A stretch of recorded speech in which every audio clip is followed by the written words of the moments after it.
how Sir Tor rode after the knight with the brachet, and of his adventure by the way. When Sir Tor was ready, he mounted upon his horseback and rode after the knight with the brachet. So as he rode, he met with a dwarf suddenly that smote his horse on the head with a staff, that he went backward his spear length. Why dost thou so? Said Sir Tor, for thou shalt not pass this way. But if thou joust with yonder knights of the pavilions, then was Tor where two pavilions were, and great spears stood out, and two shields hung on the trees by the pavilions. I may not tarry, said Sir Tor, for I am in a quest that I must needs follow.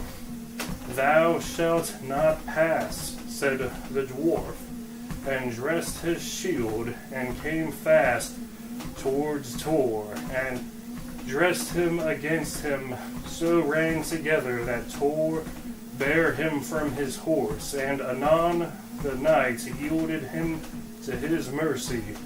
But, sir, I have fellow in yonder pavilion that will have ado with you anon. He shall be welcome, said Sir Tor. Then was he aware of another knight coming out of great Rondon, and each of them dressed to other, that marvel it was to see. But the knight smote Sir Tor a great stroke in the midst of the shield, that his spear to all shivered, and Sir Tor smote him through the shield below of the shield, that it went through the cost of the knight, but the stroke slew him not, and therewith Sir Tor lighted cost, and smote him on the helm a great stroke. The knight yielded him and besought him of mercy.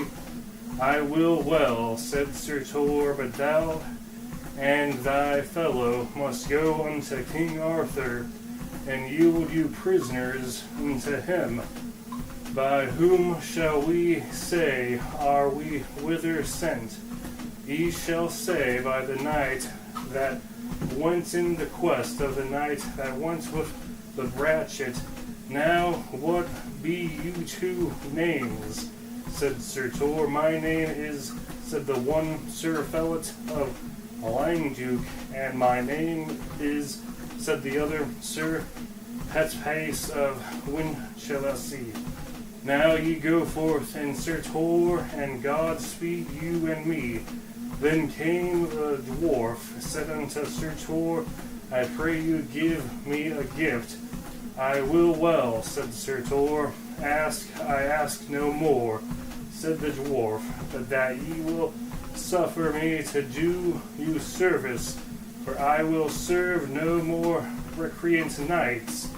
Take a horse, and Sir Tor, ride on with me. I war ye a ride after the knight with the white brachet, and I shall bring you where he is, said the dwarf. And so they rode throughout a forest, and at last they were ware of two pavilions, even by a priory, with two shields, and the one was enewed with the white, and the other shield was red.